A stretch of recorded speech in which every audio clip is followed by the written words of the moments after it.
รัฐบาลฝ่ายต่างๆนั้นออกมาฟาดฟันหอกคือดาบใช้ปากโต้กันไปโต้กันมาภาคประชาชนเสพข่าวก็ทำให้ปวดเสียนเวียนหัวกันพอสมควรนะครับไม่รู้ว่าฝ่ายรัฐบาลหรือฝ่ายค้านกันแน่หนัวกันไปหมดก็ขอให้ท่านได้ติดตามเรื่องของข่าวสารการเมืองก็จะทำให้ภาคประชาชนเริ่มเสื่อมศรัทธาด้านการเมืองมากขึ้นเลือกตั้งไปก็เท่านั้นไม่เลือกตั้งไปก็เท่านั้นเพราะฉะนั้นเริ่มเบื่อหน่ายในการที่จะมาเรียกร้องประชาธิปไตยหรือเผด็จการอะไรต่างๆก็ว่ากันไปตามเนื้อผ้าไม่ว่าจะประเทศใดๆทั่วโลกที่เป็นเผด็จการหรือเป็นเสรีประชาธิปไตยก็ตามกฎหมายไม่เป็นคือเป็นแปรของบ้านเมืองก็ยังมีอะไรที่ยังต้องตามแก้ไขกันอยู่ข้อติดขัดต่างๆนั้นวินยูชนผู้รู้ผู้มีสติปัญญาย่อมเข้าใจช่วงนี้เรามาติดตามข่าวข้อมูลเรื่องของไทยช่วยไทยพัฒน์อย่างต่อเนื่องในมีการใช้รัฐบาลสนับสนุนกรุงเทพธุรกิจออนไลน์ได้รายงานข่าวเรื่องของไทยช่วยไทยพัฒน์นะครับธนาคารกรุงไทยล่าสุดแนะนำวิธีถอนเงินจากแอปเป๋าตังค์Wallet โอนเงินสดเข้าบัญชีธนาคารพร้อมเพย์เมื่อเติมเงินเข้ามากเกินความจำเป็นสามารถถอนเงินสดเงินส่วนเกินที่เติมเข้าไปได้ทันทีโดยไม่เสียค่าธรรมเนียมก็เป็นข้อชี้แจงล่าสุดจากธนาคารกรุงไทยแนะวิธีถอนเงินสดจากแอปเป๋าตังค์Wallet โอนเงินสดเข้าบัญชีธนาคารพร้อมเพย์เพื่อเติมเงินเข้ามากเกินความจำเป็นหรือมีเงินเหลือจากการใช้คนละครึ่งในแต่ละวันสามารถถอนเงินสดเงินส่วนเกินที่เติมเข้าไปได้ทันทีโดยไม่เสียค่าธรรมเนียมก็เป็นข้อมูลจากนางสาวรัชดาธนาดิเลกโฆษกประจำสำนักนายกรัฐมนตรีชี้แจงภายหลังจากการปิดระบบโครงการไทยช่วยไทยพัฒน์60/40ประชาชนลงทะเบียน 26.04 ล้านรายสะท้อนการตอบรับเชิงบวกต่อ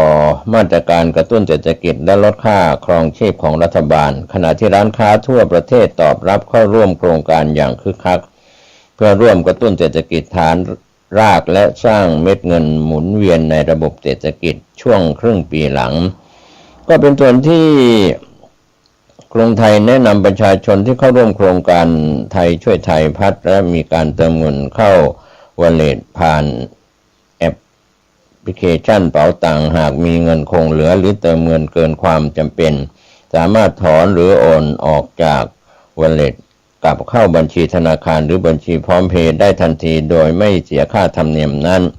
ก็เป็นเรื่องที่สร้างความเข้าใจในส่วนของภาคประชาชนที่เติมเงินเข้าระบบมากกว่าจำนวนที่ต้องการใช้จริงโดยสามารถบริหารจัดการเงินคงเหลือได้อย่าง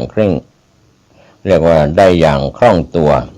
และมั่นใจได้ว่าเงินส่วนเกินจะสามารถนำกลับมาใช้จ่ายหรือเก็บออมในบัญชีธนาคารได้ตามปกติโดยผู้ใช้งานสามารถตรวจสอบยอดเงินคงเหลือและทำรายการถอนเงินผ่านแอปพลิเคชันเป๋าตังค์ได้ตลอด24 ชั่วโมงก็เป็นข้อมูลเพิ่มเติมจากกรุงเทพธุรกิจออนไลน์ขอบคุณสื่อกรุงเทพธุรกิจออนไลน์ที่ได้รายงานข่าวเรื่องนี้กันเข้ามาไปทางด้านข่าวต่างประเทศจาก BBC ไทยได้รายงานในหัวข้อข่าวสงครามในอิหร่านกำลังสั่นคลอนอัตราแลกเปลี่ยนเงินตราระหว่างประเทศใครคือผู้แพ้ผู้ชนะในภาวะเช่นนี้ก็เป็นเรื่องราวที่เกิดขึ้นเรื่องของสกุลเงินตราสกุลเงินบางสกุลตกหวบลงบางสกุลเงินมีค่าคงตัวขณะที่บางสกุลเงินอย่างเงินหยวนของจีนยังคงมีสถานะ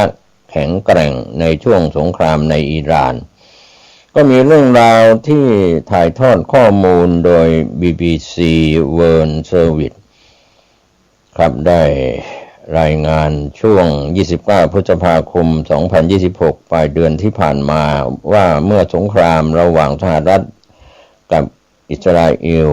กับอิหร่านปะทุขึ้นเมื่อปลายเดือนกุมภาพันธ์ที่ผ่านมา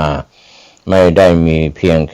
ยงภูมิภาคตะวันออกกลางเท่านั้นที่รู้สึกถึงผลกระทบจากสงครามขณะที่ความขัดแย้งทำให้การขนส่งเชิงพาณิชย์และการไหลเวียนของสินค้าทั่วโลกตกอยู่ในภาวะชะงักงันราคาน้ำมันจึงพุ่งสูงขึ้นส่งผลให้ทำให้อัตราเงินเฟ้อเพิ่มสูงตามไปด้วยสร้างความปั่นป่วนให้กับตลาดโลกเมื่อสถานการณ์เกิดความไม่แน่นอนนักลงทุนบางส่วนได้หันหลังให้กับสินทรัพย์ที่มีความเสี่ยงสูงกว่าในกลุ่มตลาดเกิดใหม่แล้วหันไปเก่งกำไรหรือลงทุนในสกุลเงินดอลลาร์สหรัฐซึ่งตามธรรมเนียมแล้วถูกมองว่าเป็นสินทรัพย์ปลอดภัยสถานการณ์นี้ส่งผลกระทบต่อสกุลเงินหลายสกุลเงินบางสกุลเงินมีมูลค่าลดหวบลงขณะที่บางสกุลมีความผันผวนมากขึ้นแต่ก็มีเงินบางสกุลที่กลับแข็งค่าขึ้นองเดเปอร์เฟโตนักเศรษฐศาสตร์ชาวบราซิลซึ่งเป็นหัวหน้าบริษัทที่ปรึกษา APCE กล่าวถึงว่าขณะที่ราคาน้ำมันส่งผลกระทบต่อทุกคนแต่ความผันผวนของค่าเงินอาจทำให้ผลกระทบนั้นรุนแรงขึ้นหรือลดลงก็ได้ดังนั้นเมื่อนำมาพิจารณาร่วมกับปัจจัยอื่นๆที่ส่งผลกระทบต่อเศรษฐกิจแล้วความผันผวนของค่าเงินเหล่านี้จะมีความหมายอย่างไรต่อแต่ละประเทศและประชาชนในประเทศนั้นๆใครคือผู้ที่ได้รับผลกระทบหนักที่สุดก็เป็นเรื่องราวที่ประเทศที่นำเข้าพลังงานเป็นส่วนใหญ่โดยเฉพาะอย่างยิ่งน้ำมันเป็นกลุ่มประเทศที่มีสกุลเงินเผชิญแรงกดดันมากที่สุดกลุ่มหนึ่งกลุ่มประเทศเหล่านี้ประกอบด้วยอินเดียอินโดนีเซียฟิลิปปินส์ไทยและอียิปต์ทั้งหมดต่างเผชิญแรงกดดันรอบใหม่จากต้นทุนเชื้อเพลิงที่สูงขึ้นและการขาดแคลนเงินตราต่างประเทศอย่างต่อเนื่องมูลค่าของสกุลเงินสามารถส่งผลกระทบต่อราคาสินค้าในชีวิตประจำวันเช่นเรื่องของอาหารเหล่านี้เป็นต้นบรรดานักลงทุนต่างโยกย้ายเงินไปลงกับดอลลาร์สหรัฐทำให้ความต้องการสกุลเงินของประเทศเหล่านี้ลดลงและอ่อนค่าลงซึ่งส่งผลให้ต้นทุนในการชำระหนี้ที่ออกเป็นสกุลเงินดอลลาร์สูงขึ้นตามไปด้วยน้ำมันและสินค้าอื่นๆซึ่งได้รับผลกระทบจากการปิดกั้นช่องแคบฮอร์มุซโดยทั่วไปแล้วก็ถูกกำหนดราคาเป็นสกุลดอลลาร์สหรัฐเช่นกันเมื่อสกุลเงินอ่อนค่าลงสินค้านำเข้าก็จะมีราคาแพงขึ้นโดยเปรียบเทียบส่งผลกระทบต่อทุกอย่างตั้งแต่พลังงานไปจนถึงพลาสติกและปุ๋ยและส่งผลกระทบต่อเนื่องไปถึงราคาของอาหารและสินค้าในชีวิตประจำวันที่ขายอยู่ตามร้านค้าในอินเดียค่าเงินรูปีอ่อนค่าลงประมาณ 5% เมื่อเทียบกับดอลลาร์สหรัฐนับตั้งแต่สงครามเริ่มต้นและทำสถิติอ่อนค่าต่ำสุดซ้ำหลายครั้งเมื่อราคาน้ำมันปรับตัวสูงขึ้นสกุลเงินของอินเดียอ่อนค่าลงอยู่แล้วก่อนที่จะเกิดความขัดแย้งในอิหร่านและผลกระทบจากสงครามก็ทำให้แนวโน้มนี้รุนแรงขึ้นธนาคารกลางของบางประเทศตอบสนองต่อสถานการณ์นี้ด้วยการปรับขึ้นอัตราดอกเบี้ยและขายทุนสำรองเงินดอลลาร์สหรัฐบางส่วนออกมาเพื่อพยุงมูลค่าสกุลเงินของตนเองธนาคารกลางอินโดนีเซียใช้ทั้งสองมาตรการนี้โดยขายเงินสกุลดอลลาร์สหรัฐออกซ้ำหลายครั้งและซื้อสกุลเงินรูเปียของประเทศเพื่อพยุงมูลค่าของค่าเงินเอาไว้เมื่ออัตราดอกเบี้ยถูกปรับขึ้นนั่นหมายความว่าผู้คนจะได้กำไรจากเงินออมมากขึ้นแต่นั่นก็หมายถึงการชำระหนี้ต่างๆมากขึ้นกว่าเดิมเช่นสินเชื่อบ้านและสินเชื่ออื่นๆ ภาวะผันผวนและแนวโน้มขาขึ้นค่าเงินรูเบิลของรัสเซียเป็นหนึ่งในสกุลเงินแข็งค่าขึ้นมากเมื่อเทียบกับดอลลาร์สหรัฐนับตั้งแต่เกิดสงครามอิหร่านส่วนใหญ่เป็นเพราะรัสเซียเป็นผู้ผลิตน้ำมันรายใหญ่มีสกุลเงินอีกกลุ่มหนึ่งที่มีความผันผวนและมีการแกว่งตัวอย่างรุนแรงค่าเงินในกลุ่มนี้ก็ได้แก่สกุลเงินของแอฟริกาใต้โคลัมเบียชิลีและเม็กซิโกอยู่ในกลุ่มนี้ค่าเงินเหล่านี้มักตอบสนองอย่างรุนแรงต่อบรรยากาศของตลาดโลกโดยจะอ่อนค่าลงเมื่อเงินทุนไหลเข้าสู่สินทรัพย์ปลอดภัยอย่างดอลลาร์สหรัฐแต่สามารถฟื้นตัวได้อย่างรวดเร็วเมื่อราคาสินค้าโภคภัณฑ์ปรับตัวสูงขึ้นหรือเมื่อความต้องการรับความเสี่ยงกลับมาประเทศผู้ส่งออกพลังงานบางประเทศรวมถึงบราซิลและมาเลเซียได้รับประโยชน์บางส่วนจากราคาน้ำมันที่สูงขึ้นซึ่งช่วยเพิ่มรายได้จากการส่งออกและดึงดูดความสนใจจากนักลงทุนธนาคารหลายแห่งเช่นโกลแมนแชกและธนาคารแห่งอเมริกาเน้นย้ำถึงความต้องการที่แข็งแกร่งต่อพันธบัตรรัฐบาลและหุ้นของบริษัทในบราซิลในรายงานที่ส่งถึงลูกค้าเมื่อเดือนเมษายนที่ผ่านมาโดยโกลแมนแชกได้เลือกให้บราซิลเป็นตัวเลือกอันดับหนึ่งในกลุ่มตลาดเกิดใหม่อย่างไรก็ตามมาตินกาสเตยาโนหัวหน้าฝ่ายวิจัยภูมิภาคละตินอเมริกาของสถาบันการเงินระหว่างประเทศกล่าวถึงเรื่องนี้ว่าราคาพลังงานที่สูงขึ้นอาจผลักดันให้อัตราเงินเฟ้อในบราซิลเพิ่มขึ้นทำให้การปรับลดอัตราดอกเบี้ยล่าช้าลงและกระทบต่อการไหลเวียนของเงินทุนบราซิลยังนำเข้าผลิตน้ำมันสำเร็จรูปเช่นน้ำมันเบนซินและดีเซลซึ่งทำให้ต้นทุนเชื้อเพลิงภายในประเทศเพิ่มขึ้นนอกจากนี้ความไม่แน่นอนทางการเมืองก่อนการเลือกตั้งประธานาธิบดีในเดือนตุลาคมนี้จะเพิ่มค่าความเสี่ยงของอัตราแลกเปลี่ยนลูอิซาปินิเซนักเศรษฐศาสตร์ของ XP บริษัทบริหารการลงทุนของบราซิลเขียนไว้ในรายงานล่าสุดขณะเดียวกันก็มีค่าเงินอีกกลุ่มหนึ่งที่ยังคงฟื้นตัวได้ดีกว่าด้วยเหตุผลที่แตกต่างกันค่าเงินของจีนยังคงมีเสถียรภาพค่อนข้างมากโดยได้รับแรงหนุนบางส่วนจากการควบคุมเงินทุนและการแทรกแซงเชิงนโยบายที่จำกัดความผันผวนรุนแรงหากแทรกแซงนี้ยังรวมถึงข้อจำกัดในการเคลื่อนย้ายเงินเข้าและออกนอกประเทศการแทรกแซงโดยตรงของธนาคารกลางเพื่อควบคุมอัตราแลกเปลี่ยนของเงินหยวนอย่างใกล้ชิดส่วนค่าเงินรูเบิลของรัสเซียซึ่งเป็นหนึ่งในค่าเงินที่ทำผลงานดีที่สุดหรือแข็งค่าขึ้นเมื่อเทียบกับดอลลาร์สหรัฐตั้งแต่การปะทุสงครามอิหร่านก็ได้รับแรงสนับสนุนจากรายได้พลังงานที่สูงและมาตรการควบคุมเงินทุนที่เข้มงวดรวมถึงมาตรการที่กำหนดให้ผู้ส่งออกแปลงรายได้ต่างประเทศเป็นเงินรูเบิลและจำกัดการไหลออกของเงินจากประเทศสกุลเงินของประเทศกำลังพัฒนาเป็นอย่างไรค่าเงินในสินทรัพย์ปลอดภัยแบบดั้งเดิมแข็งค่าขึ้นในช่วงเริ่มต้นของวิกฤตเนื่องจากนักลงทุนมองหาความปลอดภัยโดยทั้งดอลลาร์สหรัฐฟรังก์สวิสปรับตัวขึ้นสูงสุดก่อนจะกลับลงมาอยู่ในระดับใกล้เคียงก่อนสงครามขณะที่ค่าเงินที่เชื่อมโยงกับน้ำมันเช่นสกุลเงินโคนนอร์เวียได้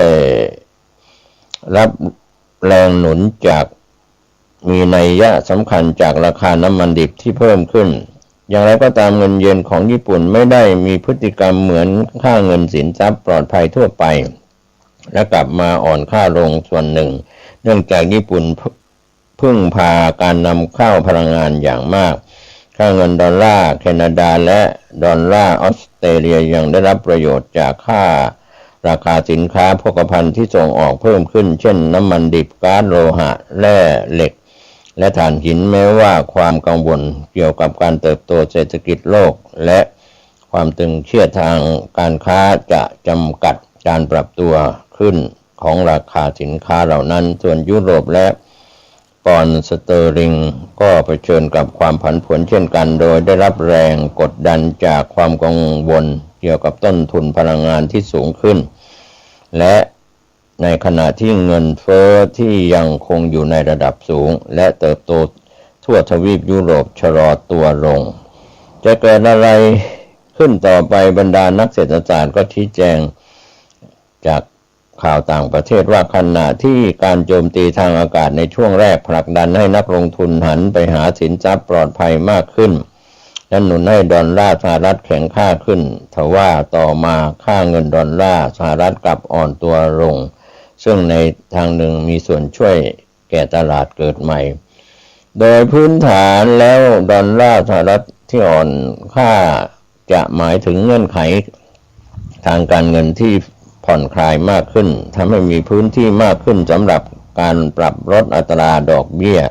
ในประเทศที่กำลังพัฒนาและความไม่ชอบความเสี่ยงลดลงซึ่งทั้งหมดเป็นปัจจัยที่เอื้อต่อตลาดเกิดใหม่นักเศรษฐศาสตร์จากอิลิลันเบิร์นสเตนชี้แจงว่าบริษัทด้านการลงทุนระหว่างประเทศระบุในรายงานส่วนทีมนักเศรษฐศาสตร์เสริมด้วยบทบาทของค่าเงินดอลลาร์สหรัฐยังคงเป็นศูนย์กลางที่มีความสำคัญเนื่องจากหนี้ในประเทศเศรษฐกิจเกิดใหม่จำนวนมากถูกกู้ยืมในสกุลดอลลาร์สหรัฐและสินค้าโภคภัณฑ์หลักก็กำหนดราคาเป็นดอลลาร์สหรัฐด้วยซึ่งหมายความว่าดอลลาร์สหรัฐที่อ่อนค่ามักจะช่วยหนุนแนวโน้มของประเทศเหล่านี้กองทุนการเงินระหว่างประเทศ IMF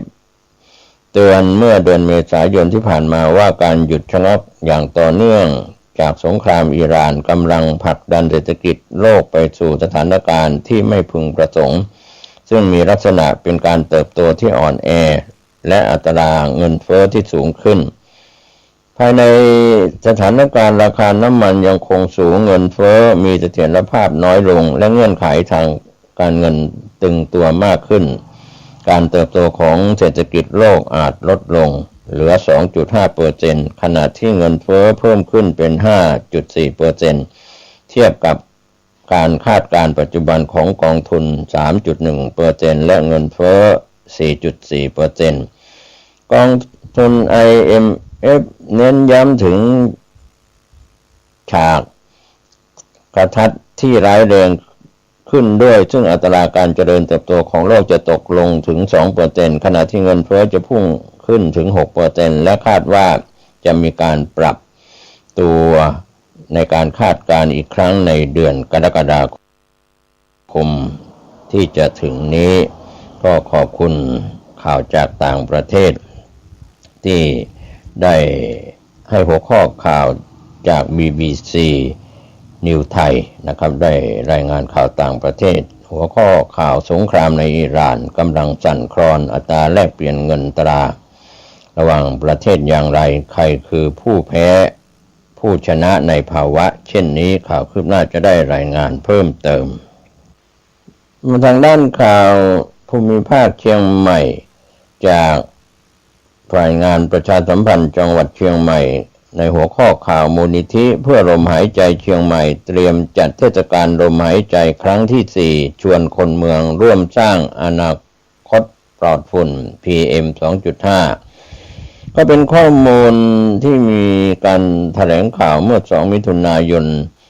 2569ที่ห้องประชุม5ชั้น5อาคารอำนวยการสารกลางจังหวัดเชียงใหม่โดยมีนางสาวณลีอินทรนันท์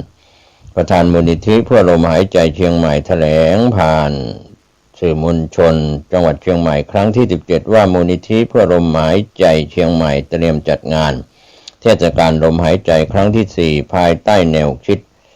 เข้าใจฝุ่นไฟอยู่ร่วมช่วยกันระหว่าง 13-14 มิถุนายน 2569 ณสวนสาธารณะรถไฟจังหวัดเชียงใหม่ระหว่างเวลา 9 นาฬิกาถึง 20 นาฬิกาเพื่อสร้างความตระหนักรู้และเปิดพื้นที่แลกเปลี่ยนแนวทางแก้ไขปัญหาฝุ่นควัน PM 2.5 อย่างยั่งยืนโดยนางณลีอินทรนันท์ประธานมูลนิธิเพื่อลมหายใจเชียงใหม่กล่าวเพิ่มเติมว่าปัญหาฝุ่น PM 2.5 เป็นวิกฤตที่ชาวเชียงใหม่ต้องเผชิญต่อเนื่องมายาวนานกว่า 20 ปีโดยเฉพาะในช่วงเดือนมกราคมถึงเดือนเมษายนของทุกปีส่งผลกระทบต่อสุขภาพเศรษฐกิจสังคมและคุณภาพชีวิตของประชาชนโดยเฉพาะเด็กผู้สูงอายุและผู้ป่วยสาเหตุของปัญหาเกิดจากหลายปัจจัยเช่นไฟป่าการเผาในที่โล่งแจ้งไอเสียจากการคมนาคมรวมถึงหมอกควันข้ามพรมแดนประกอบกับลักษณะภูมิประเทศที่เป็นแอ่งกระทะทำให้มลพิษสะสมและส่งผลกระทบรุนแรงมากยิ่งขึ้นทั้งนี้ปัญหาฝุ่น PM 2.5 ไม่ได้เป็นเพียงประเด็นด้านสิ่งแวดล้อมแต่ยังเชื่อมโยงกับความมั่นคงทางอาหารระบบเกษตรกรรมที่ยั่งยืนเข้าสู่สังคมผู้สูงอายุและคุณภาพชีวิตของประชาชนในภาพรวมภายในงานจะมีกิจกรรมหลากหลายเช่นนิทรรศการให้ความรู้เกี่ยวกับการจัดการมลพิษทางอากาศในระดับเมืองและชุมชนเวทีเสวนานักวิชาการภาคประชาชนและเยาวชนรวมถึงการประกวดสื่อสร้างสรรค์ในหัวข้อ 5 ปีเพื่อเปิดพื้นที่ให้คนรุ่นใหม่ร่วมออกแบบอนาคตของเมืองเชียงใหม่นอกจากนี้ยังมีตลาดนวัตกรรมและกิจกรรมเวิร์กช็อปเช่นการจัดการพลังงานสะอาดจากขยะอินทรีย์การแปรรูปอาหารตามฤดูกาลการสร้างสรรค์ผลิตภัณฑ์จากวัสดุเหลือใช้และการจัดขยะอาหารตลอดจนกิจกรรมด้านความมั่นคงทางอาหารและภูมิปัญญาท้องถิ่นสำหรับเวทีเสวนาที่น่าสนใจมีเวทีนวัตกรรมการจัดการมลพิษทางอากาศ PM 2.5 เวทีสุขภาพชุมชนเวทีเข้าใจฝุ่นเชียงใหม่จากมุมมองยุทธศาสตร์สู่ลมหายใจที่ยั่งยืนเวทีกินไบรท์และเวทีแลกเปลี่ยนมุมมองของคนรุ่นใหม่ต่ออนาคตเมืองเชียงใหม่นะครับก็ขอบคุณมูลนิธิเพื่อลมหายใจเชียงใหม่เตรียมจัดเทศกาลลมหายใจครั้งที่ 4ชวนคนเมืองร่วมสร้างอนาคตปลอดฝุ่น PM 2.5 จัดงานระหว่าง 13-14 มิถุนายน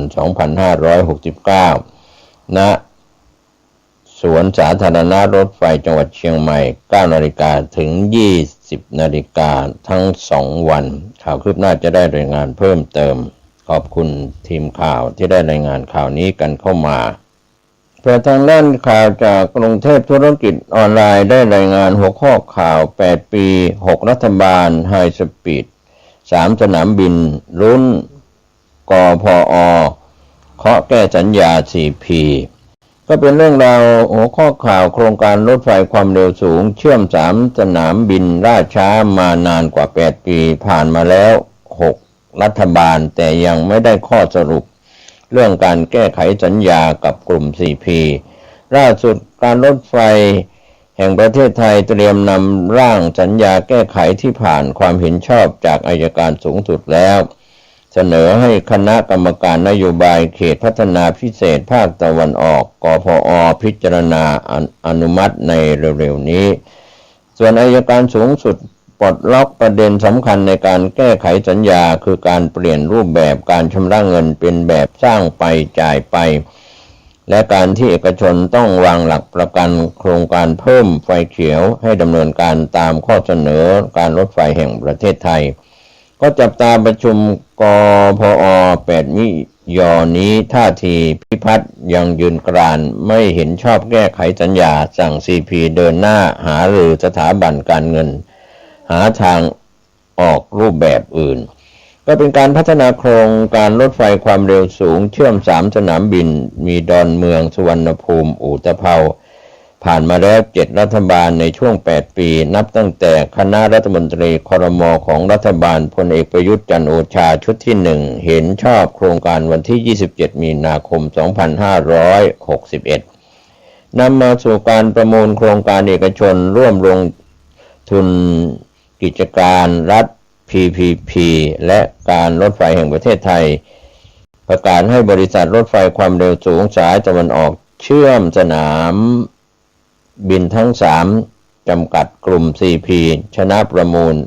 หรือชื่อปัจจุบันก็คือบริษัทเอเชียเอราวัณจำกัดโดยขอรับเงินร่วมลงทุนจากรัฐบาล 117,226 ล้านบาทเมื่อเข้าสู่รัฐบาลพลเอกประยุทธ์2ได้มีการลงนามสัญญาร่วมลงทุน22ธันวาคม2561โดยก่อนที่จะออกหนังสือเริ่มงาน NTP เกิดโควิด -19 ทำให้คู่สัญญาขอให้รัฐมีมาตรการเยียวยาและคณะรัฐมนตรีครม.เห็นชอบการเยียวยาที่รวมถึงการแก้ไขสัญญาร่วมลงทุนเมื่อ19ตุลาคม2564ต่อมารัฐบาลนายเศรษฐาทวีสินในปี2567การเจรจาแก้ไขสัญญาไม่ได้ข้อสรุปและมีปัญหาออกบัตรส่งเสริมการลงทุนโดยการเจรจายังดำเนินไปถึงรัฐบาลนางสาวแพทองธารชินวัตรโดยคณะรัฐมนตรีครม.เห็นชอบหลักการแก้ไขสัญญาเมื่อ11ตุลาคม2567เมื่อถึงรัฐบาลนายอนุทินชาญวีรกุลชุดที่1ก็มีจุดยื่นว่าการแก้ไขสัญญาขัดหลักการ PPP จนกระทั่งรัฐบาลนายอนุทิน2ยังคงมีการเจรจาแก้ไขสัญญาร่วมลงทุนและมีการถอนวาระแก้ไขสัญญาในการประชุมคณะกรรมการเขตพัฒนาพิเศษภาคตะวันออกกพอเมื่อวันที่20พฤษภาคม2569เรื่องนี้ทางนายอนันต์โพนิ่มแดงรองผู้ว่าการและรักษาการผู้ว่าการรถไฟแห่งประเทศไทยได้ชี้แจงว่าสำนักงานอัยการสูงสุดพิจารณาและส่งร่างแก้ไขสัญญามายังการรถไฟแห่งประเทศไทยก่อนหน้านี้มีประเด็นข้อสังเกต18ประเด็นการรถไฟแห่งประเทศไทยตอบกลับชี้แจงหมดแล้วโดยเฉพาะประเด็นทบทวนมติคณะรัฐมนตรีที่เป็นเงื่อนไขสำคัญที่รัฐบาลกำหนดให้เอกชนนำไปพิจารณาที่ผ่านมาได้หารือร่วมระหว่างบริษัทเอเชียเอราวัณจำกัดเพื่อแจ้งเงื่อนไขและหลักการแก้มติคณะรัฐมนตรีให้เอกชนรับทราบและนำไปทบทวนแล้วการรถไฟแห่งประเทศไทยกำลังรอคำตอบจากเอกชนเพื่อรายงานกพอก่อนเสนอคณะรัฐมนตรีทั้งนี้ประเด็นข้อสังเกตอัยการสูงสุดเกี่ยวกับการแก้ไขสัญญาร่วมลงทุนก่อนหน้านี้มีประเด็นสำคัญเรื่องการวางหลักประกันโครงการที่ผ่านมาอัยการสูงสุดมีข้อสังเกตว่าควรให้รวมหลักประกันทั้งส่วนหลักประกันสัญญาและหลักประกันเพิ่มเติมไว้ด้วยกันการรถไฟแห่งประเทศไทยได้ชี้แจงกลับไปแล้วถึงประเด็นนี้โดยหลักประกันทั้ง2ส่วนถูกแยกกันมาตั้งแต่ต้นก็เป็นไปตามมติกพอเพื่อความคล่องตัวในการบริหารจัดการโครงการโดยภายหลังชี้แจงอัยการได้รับทราบและไม่ขัดข้องครับก็เป็นส่วนข่าวจากกรุงเทพธุรกิจออนไลน์หัวข้อข่าว8ปี6รัฐบาลไฮสปีด3สนามบินลุ้นกพอเคาะแก้สัญญา 4P นะครับ3สนามบินก็คงเป็นที่รู้อยู่นะครับว่ามีสนามบินสุวรรณภูมิอุตภเปาและก็ดอนเมืองนะครับก็เป็นเรื่องราวข่าวคืบหน้าจะได้รายงานเพิ่มเติมวันนี้ข่าวชาวบ้านหมดเวลาลงผมก็เสร็จเพชรสำเร็จบรรณาธิการข่าวก้าวหน้านิวขอบคุณพี่น้องสื่อสารมวลชนทุกแขนงสาขาทั้งสื่อไทยสื่อเทศที่ได้รายงานข่าวในรอบวันรอบสัปดาห์ที่เป็นข่าวเด่นข่าวดังท่านใช้วิจารณญาณในการรับข้อมูลข่าวสารขอบคุณที่ท่านได้ติดตามรับชมรับฟังผ่านเว็บไซต์ www.gawnahnew.com ท่านใช้วิจารณญาณในการเสพข่าวอย่างชาญฉลาดดูแลสุขภาพตัวท่านเองคนในครอบครัวหน่วยงานของท่านอากาศเปลี่ยนแปลงครับก็ ดูแลสุขภาพตัวท่านเองคนในครอบครัวหน่วยงานของท่านสุขกายสบายใจสวัสดีครับ